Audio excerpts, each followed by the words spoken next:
Beyrouth connaît ses dernières heures de tranquillité. Nous sommes le 13 juillet 2006. L'enfer va s'abattre sur les grandes villes du Liban, à commencer par la capitale du Sud, Tyr.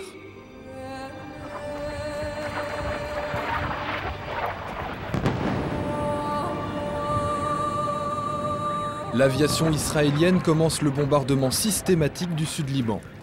Dans sa ligne de mire, les miliciens du Hezbollah, le parti islamiste du Liban, soutenu par l'Iran. Nous arrivons dans le centre de Tyr, à 80 km au sud de Beyrouth. Plusieurs obus viennent de tomber sur la ville. C'est la panique. Les habitants sont en état de choc.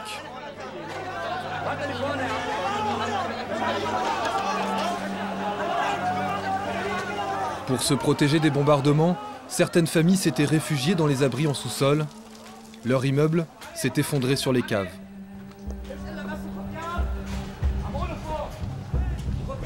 Les missiles israéliens ont abattu un bâtiment de 4 étages. À cause de la violente déflagration, d'autres immeubles se sont écroulés.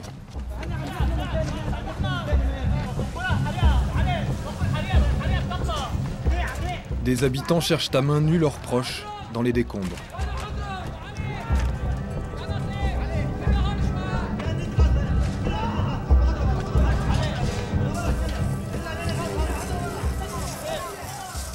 C'est la 3e fois qu'Israël attaque le Liban.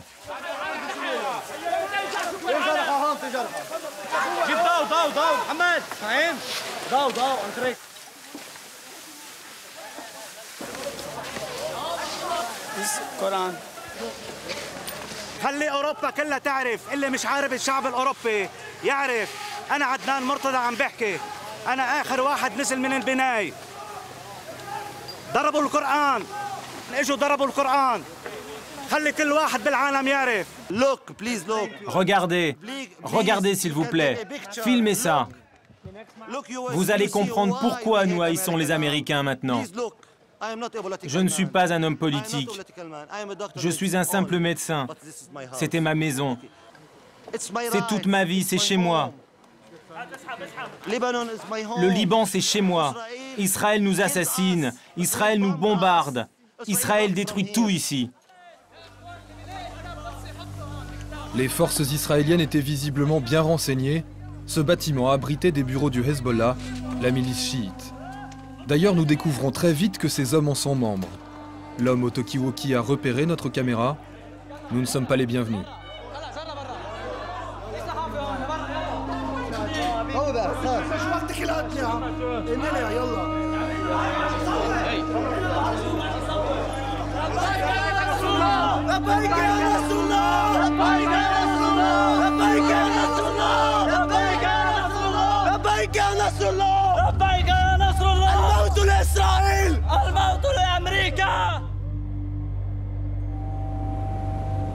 Au même moment que Tyr, Beyrouth connaît aussi les bombardements.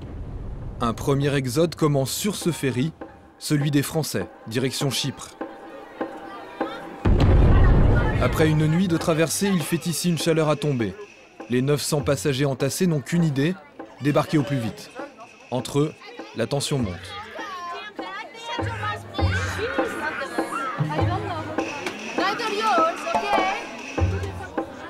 Mais ils se sentent tous pris au piège. Impossible pour le moment de débarquer à Chypre. Le bateau est taqué depuis presque une heure et pour d'obscures raisons administratives, les autorités chypriotes interdisent tout débarquement. Pour débloquer la situation, le consul de France vient prendre les choses en main. Avec sa casquette et son t-shirt frappé d'un drapeau français, Thierry Dunant est un diplomate habitué à la gestion des crises. Qu'est-ce que vous attendez, qu'on nous tire dessus, là, le Hezbollah, ou quoi? C'est pour ça qu'on a fermé. On a laissé peut-être 2 Chypriotes, mais on a laissé 200 Français aussi sur le carreau. Mais parce que tu es en train de me dire c'est urgent. Moi, je suis désolé, les urgences, elles sont là pour moi. Alors la presse, moi, je vois après. L'équipe du consul s'impatiente et va essayer de bousculer un peu les autorités chypriotes. Pourquoi ils descendent pas, là? Eh ben justement, je lui dis, s'il y a des problèmes, règle ce problème, j'aimerais bien débarquer, là. Oui? Qu'est-ce qui se passe, Patrick, là? Rien, il se passe rien, les gens tombent dans les pommes. On va récupérer toute la merde après. Alors tu me dis à ton numéro 2 là, qu'il intervienne au niveau approprié pour qu'on débloque la situation. Ça commence à bien faire, moi j'ai pété un plomb. Je sais pas pourquoi ça descend pas là. J'arrive pas à comprendre, les gens sont là, coincés. Et il y a les policiers qui barrent la route, là, je sais pas ce qui se passe. Patrick, à l'intérieur, les conditions là, sont lesquelles sont un peu dégradées, là, et il va faire une chaleur à crever là-dedans, il y a des gens qui tombent dans les pommes, et on comprend pas bien ce qui se passe, quoi. Face à toute la presse internationale massée sur le port, au bout d'une heure, vient enfin la délivrance. Si on n'est pas mort par les bombardements, on va mourir étouffés. Même les bétails, on les sort plus tôt. Passez, calmez-vous, ça va, on est allé. Non, je ne me calme pas. Calmez-vous, calmez-vous. Oui, bonjour, monsieur le consul. Quel on étouffe à l'intérieur. Mais oui, mais monsieur, on étouffe. L'équipe du consul monte à bord du ferry. Avec eux des médecins, dont un psychiatre, il faut faire retomber la tension et rassurer les passagers.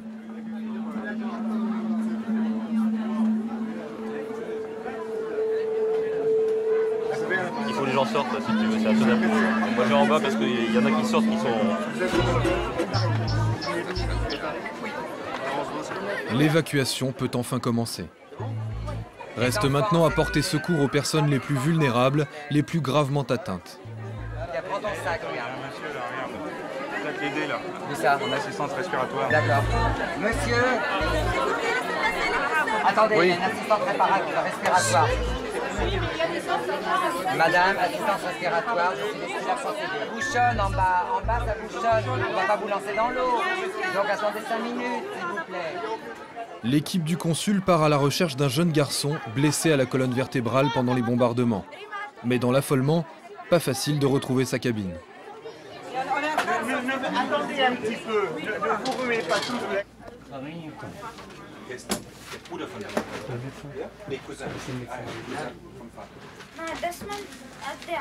Qu'est-ce qui lui est arrivé à ce garçon, monsieur? Il est pris sur les bordements des Israéliens. Il a perdu le nombre de familles, son père, sa mère, et, sa sœur, et sa cousine, son grand-père et sa tante. Il s'agit d'un enfant allemand. La France s'est engagée à secourir sur ce premier ferry les étrangers les plus en difficulté. Sur les 900 passagers, 250 étrangers vont pouvoir rentrer chez eux. Pour le consul et ses hommes, tout va se jouer à présent au terminal du port. Ils ont installé un centre de tri. Le consul commence un travail ingrat, fastidieux. Il s'agit de vérifier l'identité exacte des personnes, contrôler les passeports, pour ensuite seulement les enregistrer sur un avion. Destination Paris. J'enregistre 3 enfants que je dois mettre tout de suite dans un bus, s'il te plaît. Est-ce que tu as des signatures à me faire faire? J'ai demandé à tous les gens qui avaient besoin de signatures d'aller de l'autre côté. D'accord, ok. Il n'y aura pas de place pour tout le monde dans le premier avion. Priorité aux enfants, les adultes seuls doivent patienter. Madame, là je suis, laissez-moi, je suis le consul. Madame, je suis le consul de France, j'ai des priorités, j'ai les enfants, ça c'est les enfants que les parents sont restés sur le quai à Beyrouth. La première évacuation se termine, mais il reste encore 5000 Français à rapatrier. Côté israélien, les troupes commencent à se masser le long de la frontière avec le Liban. Après les bombardements, Tsahal prépare sa grande offensive terrestre. Sur toutes les routes du nord d'Israël, les blindés montent en ligne. Le 603e bataillon du génie de combat s'est installé à 500 mètres de la frontière. Le génie de combat, une unité de première ligne, des blindés et des bulldozers qui passent en premier et ouvrent la route aux chars d'assaut. Voilà plus de 15 jours que les soldats du 603e campent dans un champ de cerisiers en attendant l'offensive. Et cela fait longtemps que les tirs d'artillerie ne les font plus sursauter.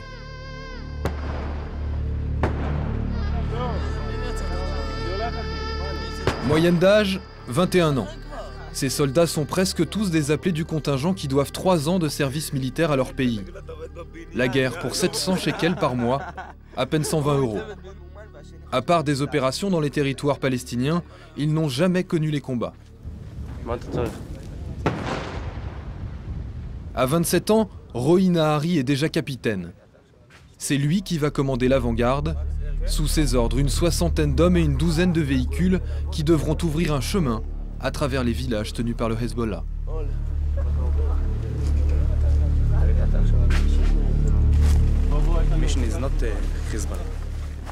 La mission, ce n'est pas le Hezbollah. La mission, c'est d'empêcher que les missiles continuent de saboter notre vie de tous les jours. C'est notre seule motivation.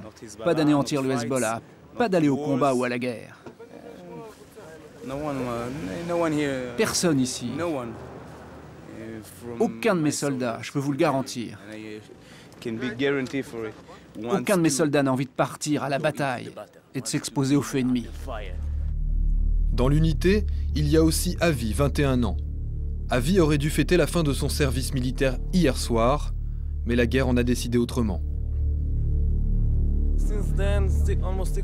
Depuis 60 ans, on vit dans la terreur, dans la guerre. C'est la 7e guerre en 60 ans, ça fait beaucoup. C'est très important pour nous, soldats, de protéger notre pays.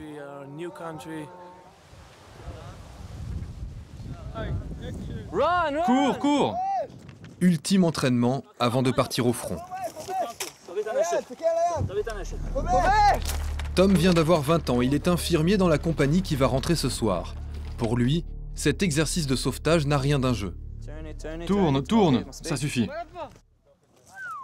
Dernière répétition avant cette nuit peut-être, la guerre, pour de vrai. C'est vraiment effrayant de faire ça. Parce que ça peut vraiment nous arriver. Ouais, ça peut vraiment nous arriver.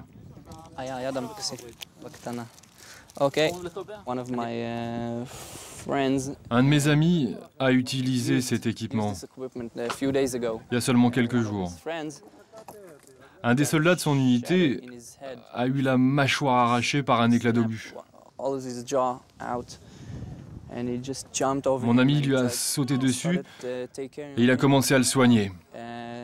Il a tenté de maintenir son pouls pendant 1 minute ou 2, mais l'homme est mort dans ses bras. C'est ça qui me fait vraiment peur en fait.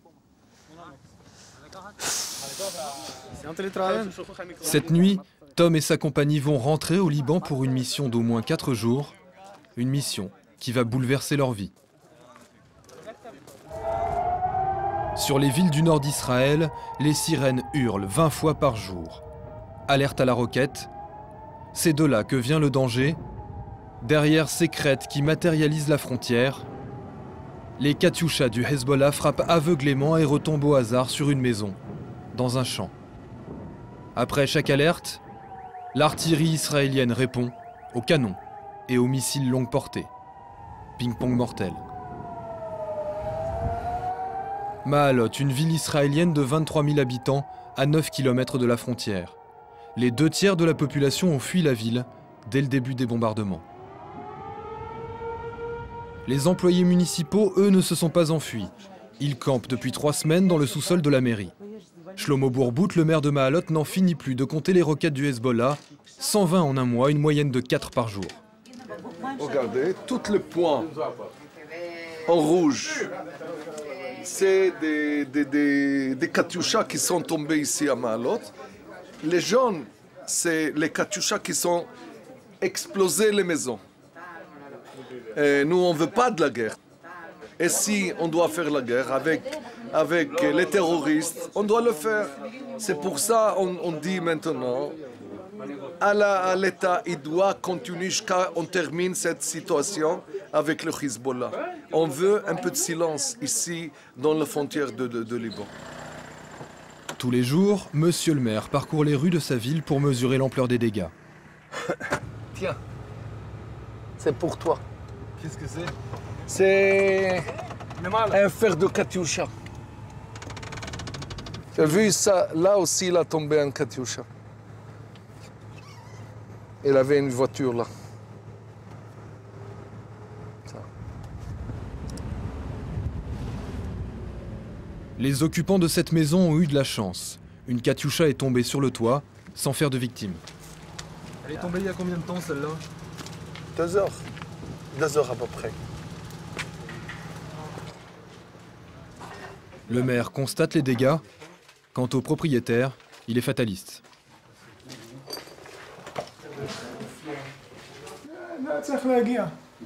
De toute façon, ça devait arriver. Il y a des dizaines de Katyushas qui sont tombés dans tout le quartier. Ça devait tomber, il n'y a rien à faire. Heureusement qu'il n'y avait personne et que les enfants n'étaient pas là. Il faut détruire tout ce qui a un lien avec le Hezbollah. Aller jusqu'à Beyrouth s'il le faut, mais il faut tout nettoyer. À Ma'alot, les Katyushas n'ont pas fait que des dégâts matériels. Il y a eu 3 morts, 3 Israéliens d'origine arabe, fauchés ensemble pendant une attaque. Le maire rend visite aux familles des victimes. On vous aime. Nous aussi, on vous aime beaucoup. Vous et votre pays. Notre pays. Oui, notre pays. Cet homme est le grand-père de l'une des victimes, un adolescent de 17 ans. Je souhaite qu'on vive ensemble, que nous, juifs et arabes, on forme un seul peuple ici. Qu'on continue à vivre bien ensemble dans ce pays. Que les autres fassent la guerre ou ce qu'ils veulent, c'est pas mon problème. Un peu plus loin, un abri collectif au bout d'une rue. Ces bunkers ont été construits dans les années 70, à une époque où les roquettes venaient de Syrie. 4 familles y vivent cloîtrées depuis près d'1 mois. On veut que les soldats continuent à combattre jusqu'à ce qu'on gagne et qu'on en finisse avec eux. Ce sont des hooligans, des bêtes, ils sont assoiffés de sang. Tu sais combien de sang a été versé au Liban? Ils utilisent leur population comme des otages, cachent des lanceurs de Katyusha dans leurs maisons, c'est honteux.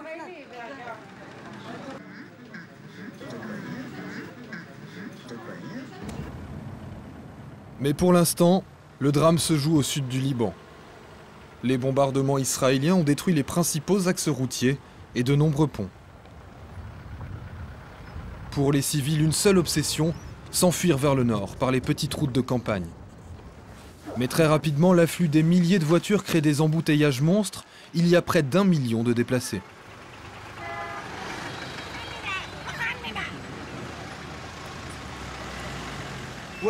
Vous allez où? On va à Beyrouth. Pourquoi? C'est la guerre, vous ne le voyez pas? Je suis très triste. J'ai laissé ma maison, j'ai tout laissé. Mais je me dis, j'ai de la chance, je suis toujours en vie. Ma maison est totalement détruite par les bombardements. Seules quelques ambulances arrivent à passer. Après 10 jours de combats et de bombardements, les victimes civiles sont déjà nombreuses, près de 400 morts et des milliers de blessés.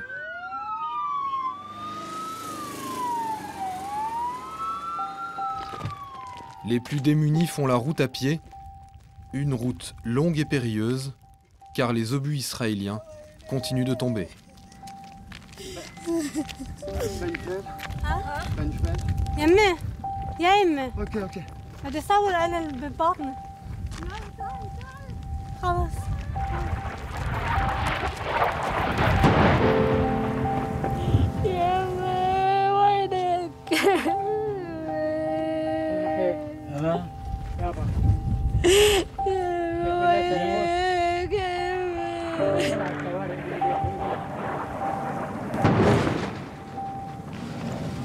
Quelques kilomètres plus au nord, l'hôpital de Tibnin, un des rares bâtiments encore intacts. Les blessés arrivent au compte-gouttes.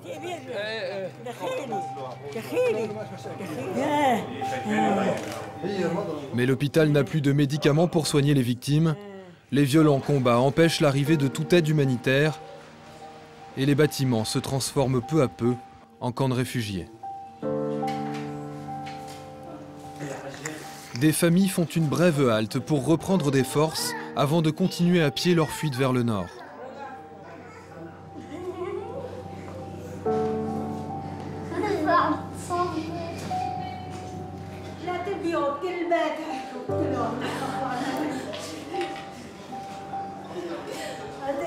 Israël a détruit toutes nos maisons. Il n'y a plus de moyens de transport. Et quand il y en a, c'est hors de prix.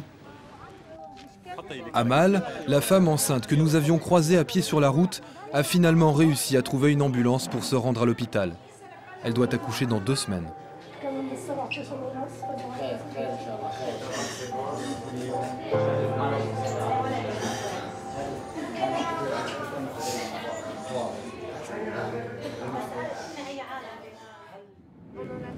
Retour à Beyrouth, dans un convoi sous haute protection. s'accrochent au convoi pour passer dans le... C'est celui d'un homme clé dans cette guerre. Bernard Rémier, l'ambassadeur de France au Liban, une des personnalités les plus protégées de Beyrouth. Il vit ici à l'ambassade, avec à ses côtés une armada de gardes du corps lourdement armés qui veillent sur lui comme sur la prunelle de leurs yeux.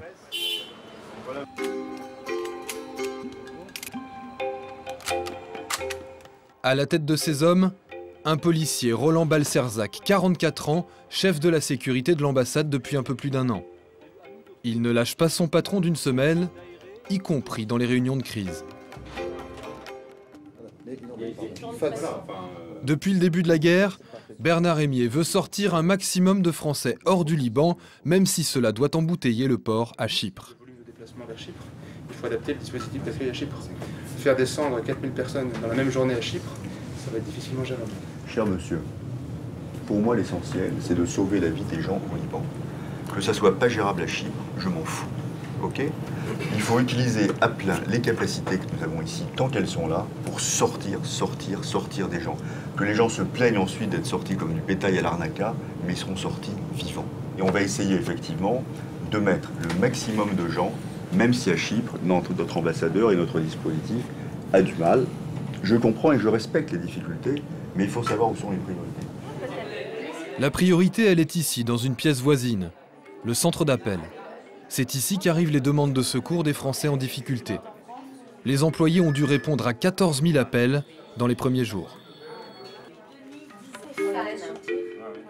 Le problème le plus critique vient des familles bloquées au sud Liban. Elle est désespérée, il faut à tout prix arriver à la joindre, c'est une jeune fille, elle est désespérée. Pour les avertir, d'accord Vous avez dû comment? Tout ça n'existe plus. Tout ça. Dans le village de Nabatillé, plusieurs groupes de Français sont bloqués. Le plus difficile, c'est d'arriver à les contacter alors que les bombardements font toujours rage. Ils sont 6. Oui, 6 enfants. Mais ils sont où? Ils sont à la rest house? Ah d'accord. Ah, oui, okay. Donc ils sont plus dans leur bled. Ils sont pas à 4 enfants. Voilà. Toute cette route ici n'existe plus. Tout ça n'existe plus. Tout ça. 2 personnes, dont un enfant de 2 ans. Le ferry est parti, ils ont embarqué tout le monde. Dès qu'un nouveau ferry apparaît avec des rapatriés, toute la cellule applaudit. 900, ici avec Vital et Zemaïdi. Allô. Pour accélérer les évacuations du Sud-Liban, l'ambassadeur a envoyé Roland et ses gardes du corps il y a 48 heures exfiltrer 123 personnes, principalement des femmes et de très jeunes enfants bloqués à Nabatillé. Il est 22 h, les premières voitures arrivent.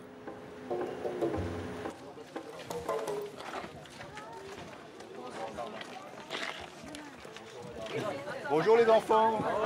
Tout va bien? On est à Beyrouth. Oui. Vive la France. Vive la France. Vous êtes arrivée, madame. Vive la France, au nom de Dieu. Vive la France, au nom de Dieu. Vous êtes arrivée, madame, ne pleurez pas. On va s'occuper de vous. Au nom de Dieu, vive la France. Je vous jure. On a compris que vous étiez parti pour aller faire quelque chose. On a compris. Merci vraiment. Moi je suis descendu hier matin. De tout mon cœur, merci. Vous savez.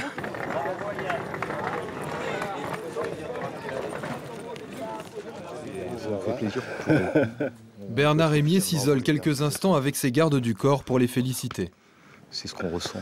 C'est un super Fanny, merci. Merci. On va essayer d'en faire partir l'essentiel par hélicoptère, demain par des cougards. Ouais. Retour en Israël, sur la frontière. La grande offensive, c'est pour ce soir. La compagnie de Tom attend la nuit car l'obscurité est leur meilleure protection contre les missiles anti-chars du Hezbollah. La mission du capitaine Nahari et de ses hommes, ouvrir une route et la sécuriser jusqu'à la ville de Tibnin, à une quinzaine de kilomètres en profondeur dans le territoire libanais.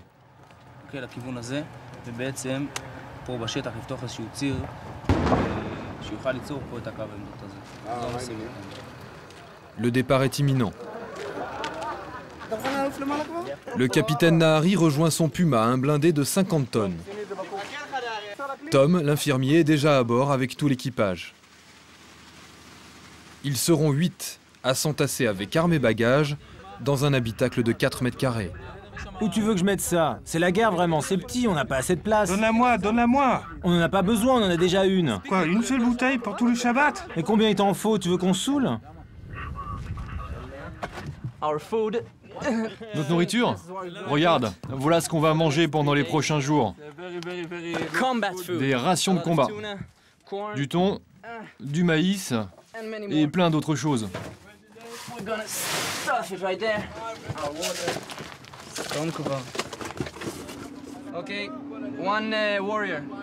Un soldat va se tenir là. Moi, l'infirmier, je serai assis là.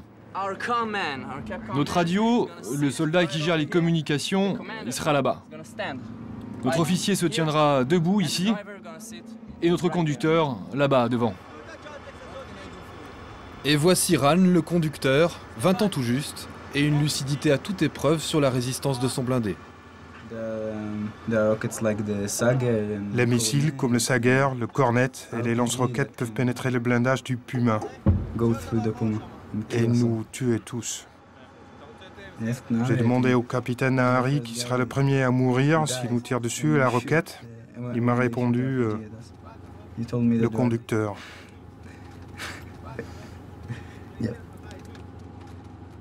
22 heures, l'ordre de départ vient d'être donné.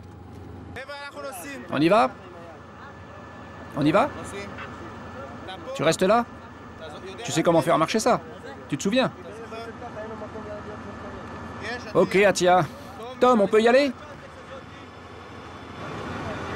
Allez, roule.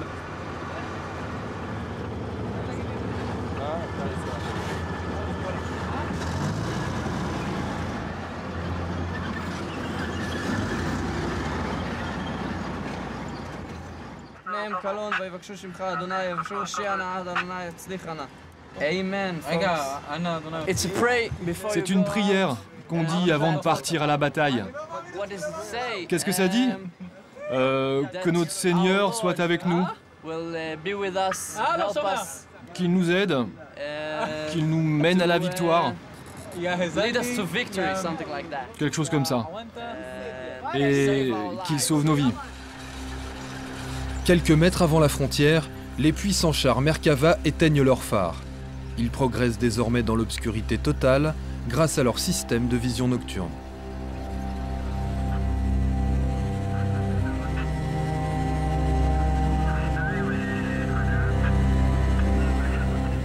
La frontière. À l'horizon, la lueur des bombardements et le premier village libanais. Malgré un pilonnage intensif et des opérations commando, les derniers rapports indiquent que des combattants du Hezbollah y seraient toujours embusqués.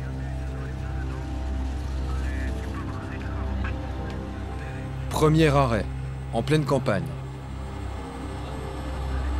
Au détour d'un chemin, une colonne de Golani, les soldats des forces spéciales. Ce sont eux qui traquent les miliciens du Hezbollah. Ils sont coiffés d'un large filet de camouflage qui dissimule le contour du casque aux yeux des tireurs d'élite ennemis. Ces soldats sont infiltrés au Liban depuis une semaine. Des vivres et des munitions viennent de leur être parachutés.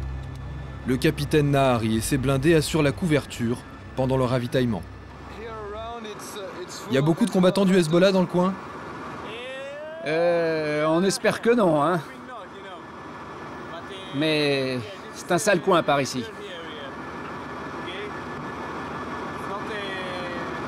C'est pas une zone pacifiée, c'est pas une zone nettoyée. C'est pour ça qu'on doit sortir de là très vite. Le commando des forces spéciales poursuit sa mission d'infiltration.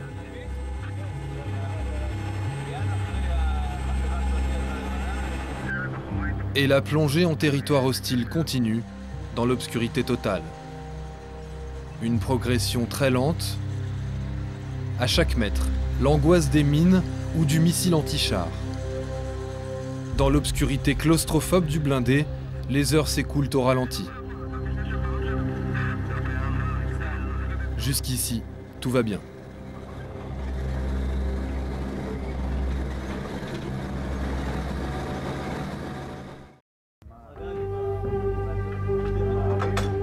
« 6 heures du matin.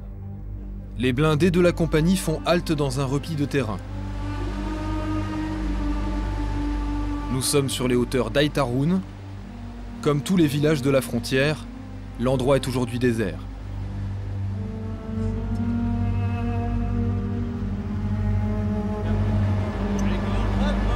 Good morning, Lebanon!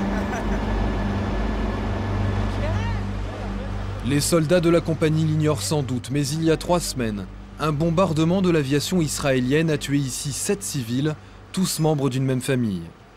De son côté, Tsahal a répertorié le village comme bastion du Hezbollah et continue de pilonner un ennemi invisible. Pour le capitaine Nahari, il n'y a pas d'état d'âme à avoir. Je n'ai pas besoin d'excuses pour faire cette guerre en tant que citoyen israélien. C'est la terreur. Et il y a des gens ici qui nous refusent le droit d'exister. Alors, qu'est-ce que tu veux dire de plus? Il y a une organisation qui est assise au bord de notre frontière. Ils ne représentent même pas un pays, ils ne sont rien et ils ne veulent pas de notre existence. Ok. Mais nous, on est ici. Personne ne changera ça. On sera toujours là.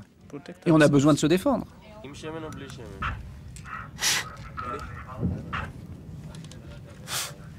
Vendredi soir, c'est le début du Shabbat. Ultime prière avant de partir au combat.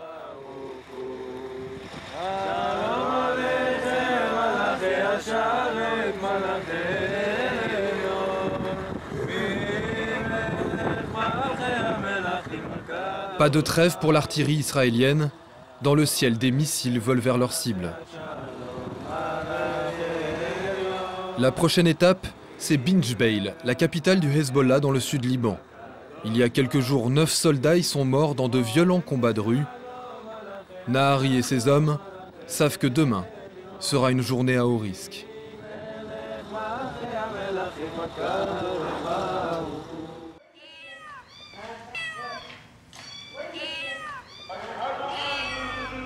Et pourtant, l'aviation israélienne a bien préparé le terrain. La moindre agglomération a été bombardée. Nous sommes à Nabatiyeh, dans le sud du pays, à une dizaine de kilomètres de la frontière avec Israël.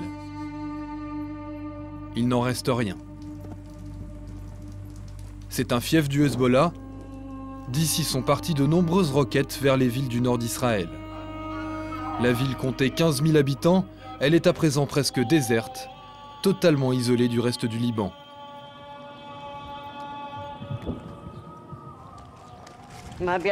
Regardez, il n'y a plus personne ici. Les voitures ont disparu. Tous ces magasins ont été bombardés. Là, des bijoutiers, ici, des boutiques de vêtements. Là, il y avait plein de magasins. Là, dans l'immeuble de Ahmed, il y a eu 5 victimes. Que Dieu nous sauve. Il n'y a plus de vivres dans la ville. Les violents combats empêchent l'arrivée de toute aide humanitaire. Plus nous approchons de la frontière avec Israël, plus les destructions sont importantes. Exemple, Kounin. Pour l'armée israélienne, c'est un des villages les plus dangereux de la région. Tom et sa compagnie se trouvent à moins de 10 km de là.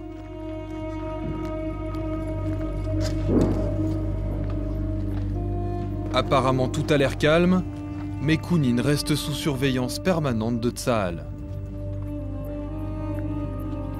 Seul bruit perceptible, les moteurs des drones israéliens. Ces petits avions sans pilote, équipés de caméras qui détectent tout mouvement au sol. Ils repèrent précisément les objectifs ennemis et donnent leurs coordonnées à l'artillerie et à l'aviation israélienne pour les détruire.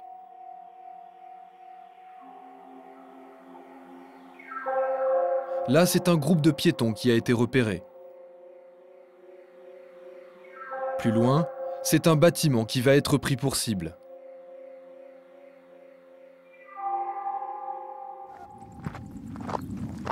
Alors que nous tentons d'approcher le village en ruine, nous ne savons pas que nous venons d'être repérés par l'un de ces drones israéliens.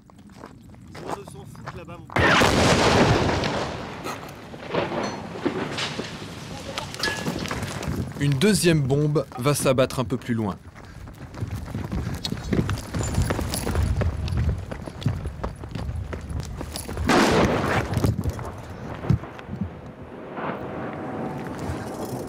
Impossible de continuer vers la frontière.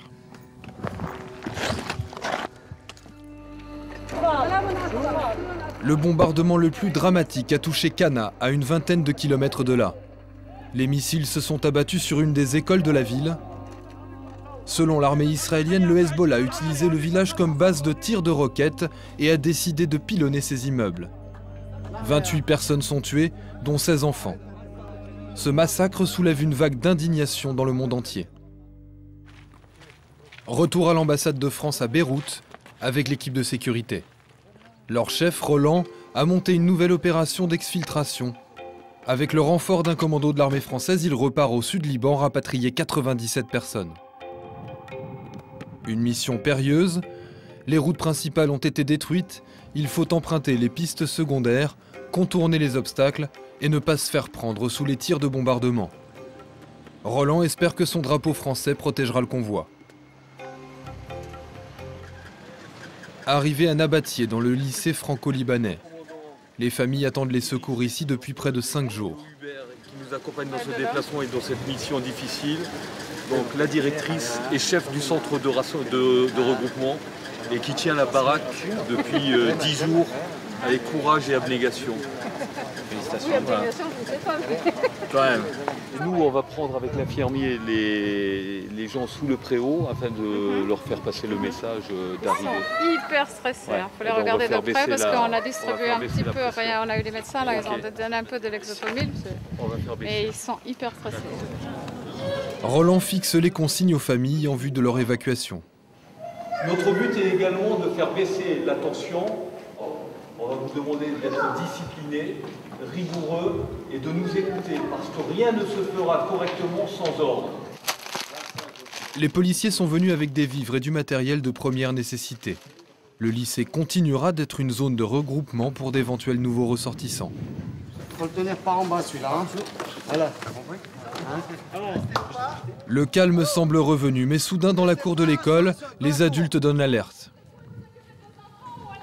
Alors vous restez pas dans la cour, il y a des avions qui sont au-dessus, vous restez pas dans la cour. Mettez-vous à l'abri. Allez. Tout de suite en plus. À chaque nouvelle alerte, les regards scrutent le ciel. Tous les villages alentours ont été détruits et le dernier bombardement est passé très près de l'école.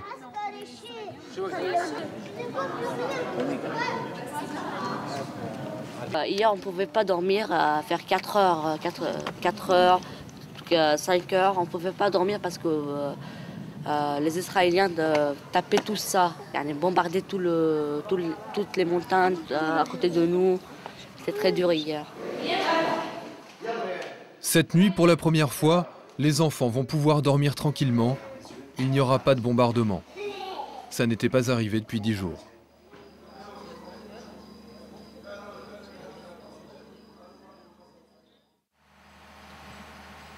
Nabatieh, le lendemain matin. Les familles vont être évacuées. Roland et les hommes du commando Hubert ont demandé à chacun d'emporter le minimum de bagages. Un excédent de poids pourrait ralentir le convoi. Le problème, c'est les valises.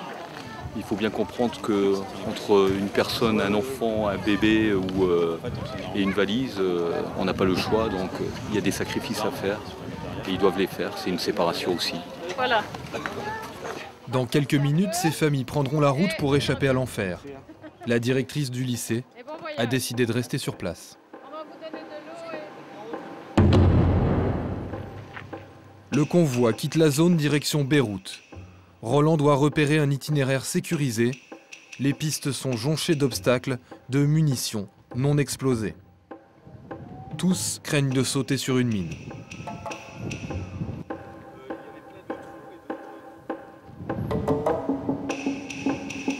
Six heures plus tard, le convoi rejoint une route. Nous sommes à l'approche de Beyrouth. Roland peut enfin savourer sa victoire. Une nouvelle fois, il a réussi à passer.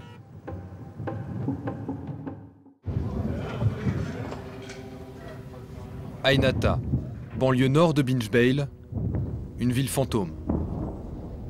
Ici, depuis 15 jours, les combattants du Hezbollah tiennent tête à Tsahal. Les premiers combats ont fait 9 morts et 22 blessés côté israélien.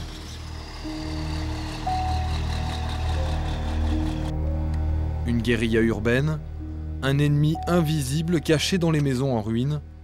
On parle aussi de réseaux de bunkers et de galeries souterraines.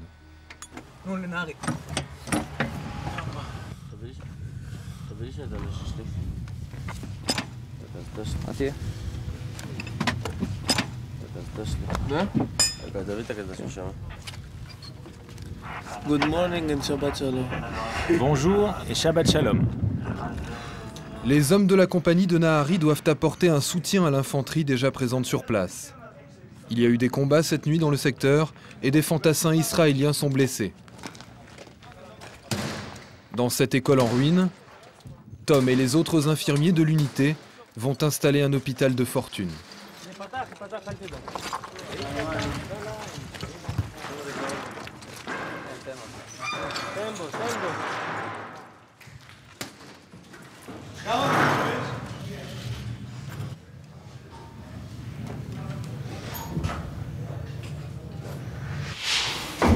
It looks like my school. On dirait mon école. Just ruined. Sauf que celle-là est en ruine.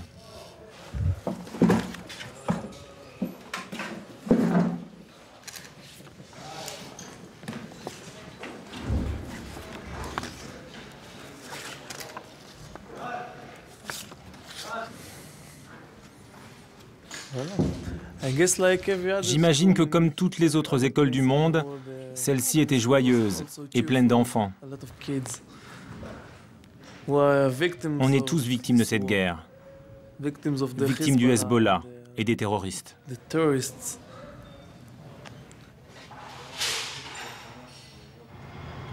À l'extérieur, le capitaine Nahari a du mal à cacher son inquiétude. Cet endroit...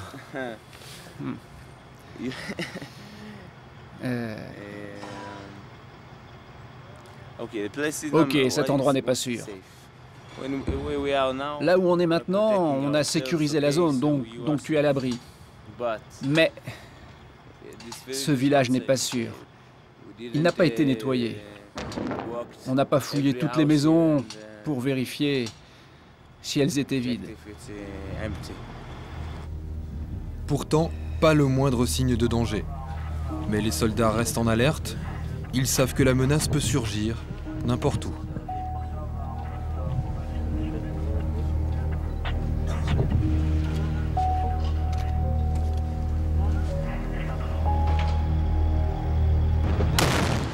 Soudain, une déflagration à l'intérieur de l'école où se trouvent Tom et les infirmiers. Une deuxième explosion, des éclats giclent à nos pieds. Le Hezbollah tire au bazooka sur le bâtiment. Tout le monde dehors, vite! Pas vers les maisons, pas vers les maisons, où est-ce que vous allez? Venez par là! Tout le monde!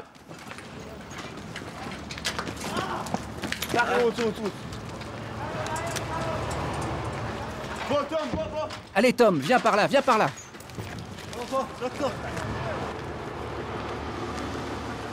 Assieds-toi là, assieds-toi là! Tom a été touché. Compresse, compresse. Moment de panique, personne n'a eu le temps de voir d'où partaient les roquettes.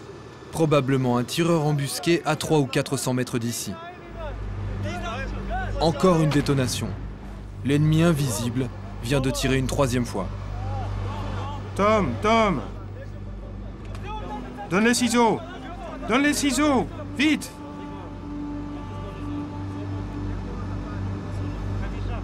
Six soldats sont blessés. Tom, l'infirmier du capitaine, est le plus grièvement touché. Un éclat à la tête, mais surtout une blessure au ventre. Et l'ennemi reste invisible.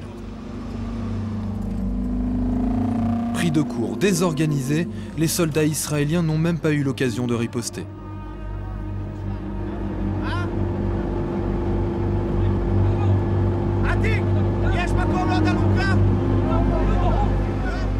Il faut un hélicoptère pour évacuer les blessés au plus vite.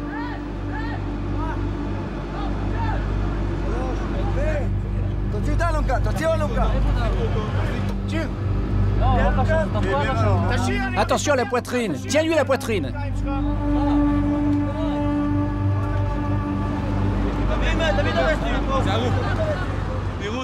Les blindés foncent en dehors du village.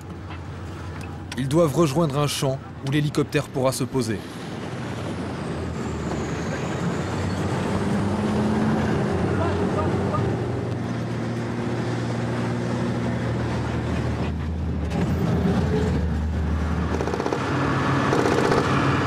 Tir de couverture. Chaque buisson susceptible de cacher un tireur est systématiquement mitraillé.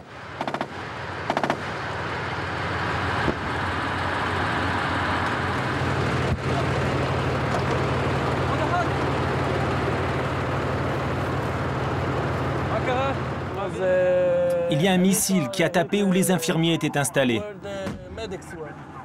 Ne t'inquiète pas, c'est un tank. C'est notre char qui tire. Je ne sais pas pour Tom, parce qu'il avait l'air plutôt pas très bien. L'hélicoptère arrive. Une demi-heure après le début de l'attaque, l'hélicoptère de secours se pose enfin. Le mitraillage continue, les soldats sont à cran. Cette même journée, un autre hélicoptère transportant 5 soldats a été abattu par un missile du Hezbollah. À 20 minutes de vol, on prépare les blocs opératoires à l'hôpital de Tel Aviv.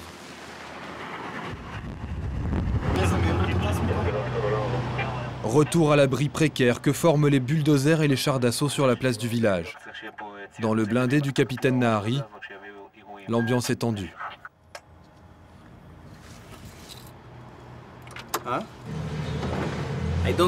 Maintenant, je ne ressens rien, ok? Tout ce que je devais dire, je l'ai dit à mes soldats et à ceux qui ont été blessés, avant qu'ils montent dans l'hélicoptère. Pour les réconforter, je leur ai souri, je les ai regardés dans les yeux, et c'est tout. Maintenant, pas de sentiment, je ne veux pas y penser. On doit garder la tête à la mission, et chaque soldat doit faire pareil. Ils sont effrayés par l'environnement, par ce qui se passe autour. Ils doivent être en alerte, rester concentrés. Ils ont besoin de se sentir rassurés et de ne pas avoir peur. Alors, c'est pas le moment.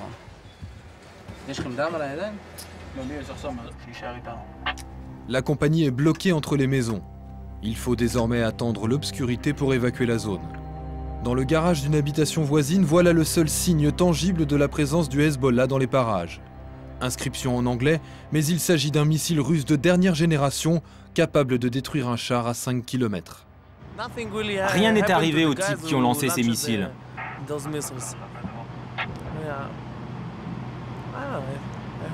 J'espère qu'on va répliquer. Pas par vengeance, ni par plaisir, ou pour nous soulager la conscience, ou quelque chose comme ça. Je veux dire, pour leur rendre la monnaie, quoi.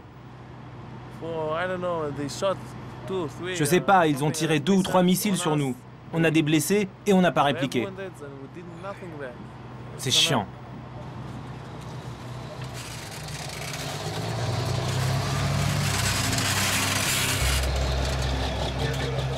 Les soldats de l'unité d'élite Golani se déploient pour tenter de sécuriser la zone autour des blindés.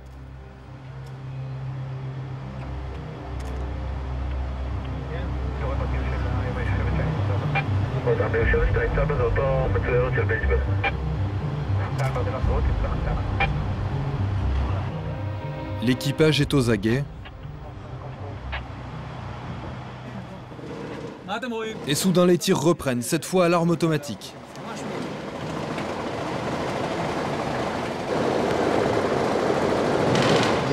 Les soldats ripostent, à l'aveuglette.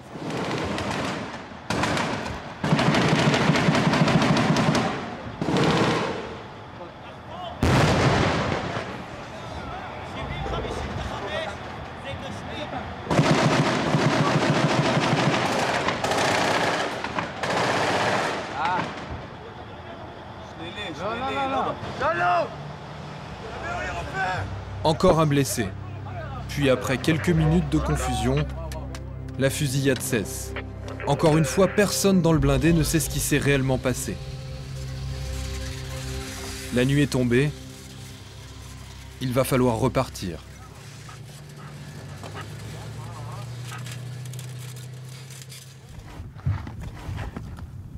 Dimanche 13 août, lendemain de l'attaque.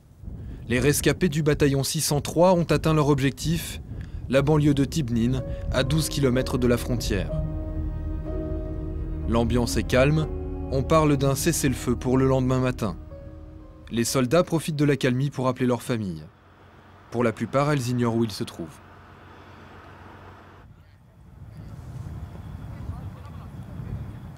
C'était qui, Avi? J'ai parlé à mes parents. C'est génial d'entendre leur voix. Mais le problème, c'est qu'ils me tiennent au courant des dernières nouvelles. Hier, 24 soldats de Tsahal sont morts. Et ils m'ont même parlé de ce qui nous est arrivé. Mais je leur ai pas dit que j'y étais. Ils m'ont dit, hier, il y a des soldats de Tsahal qui étaient dans un bâtiment. Et on leur a tiré dessus à la roquette, il y a 6 blessés. Alors je leur ai dit, ah ouais? C'était où? Chaque fois qu'ils me demandent où je suis, je leur réponds, ne posez pas de questions, vous n'entendrez pas de mensonges. Le capitaine Nahari a reçu des nouvelles des blessés de sa compagnie. Ils ont été opérés à l'hôpital de Tel Aviv et sont désormais hors de danger. Je m'inquiète pour eux, ils sont un peu comme mes enfants. Mes frères. Je suis responsable de leur vie. Je ne partage ça avec personne. Si je me sens coupable, je vais y penser, oui. Pas maintenant, c'est trop perturbant. Mais j'espère que quand j'y repenserai, je me sentirai pas coupable.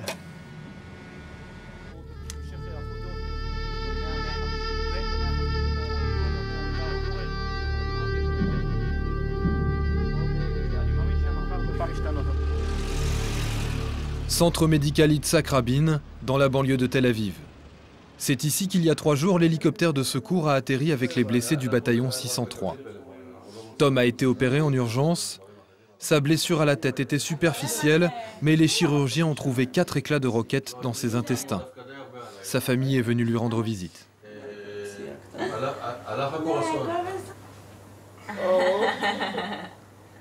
Pas mal, hein? Sur le journal de ce matin, la photo de son sauvetage sur une demi-page. On n'a rien accompli. Malgré ma blessure et celle de mes amis, on n'a rien accompli. Donc je ne pense pas que ça valait le coup. Maintenant, il y a la trêve et on va voir ce qu'il va arriver.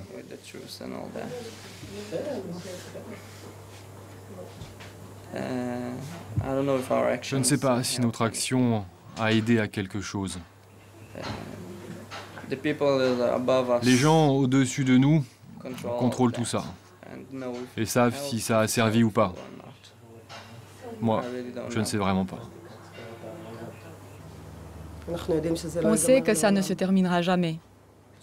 Il y aura encore beaucoup de guerres, beaucoup d'enfants qui partiront, beaucoup de soldats qui mourront, parce qu'il n'y a personne avec qui parler. Si seulement il y avait quelqu'un avec qui parler, c'est ce que je ressens.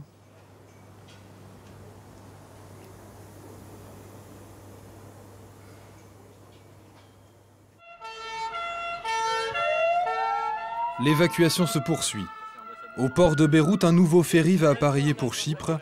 Les retardataires se pressent pour ne pas le manquer. Les places sont rares.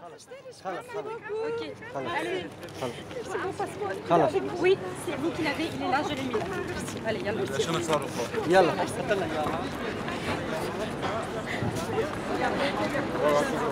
Merci.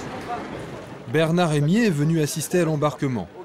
Au total, il aura rapatrié quelques 8000 personnes et sa tâche est loin d'être finie. Nous allons devoir nous serrer les coudes dans la durée. Ça n'est qu'un début. Nous devons ensemble être forts dans la durée et je voulais vous dire que j'étais fier de vous. Merci. À bientôt. À bientôt à Beyrouth. Tous l'espèrent, mais pas tout de suite.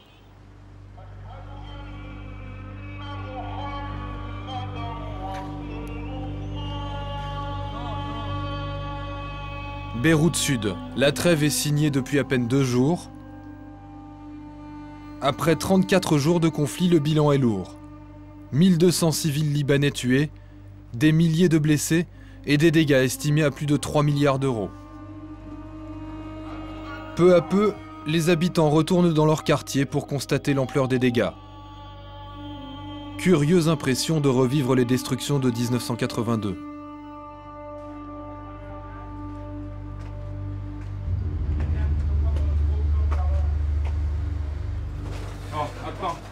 Venez voir la superbe vue. Là, c'était la cuisine. Et là, il y avait le balcon avec plein de plantes de toutes sortes. Il n'y a plus rien. La véranda n'existe plus. Mais elle n'a pas l'air triste. L'important, c'est d'être sain et sauf.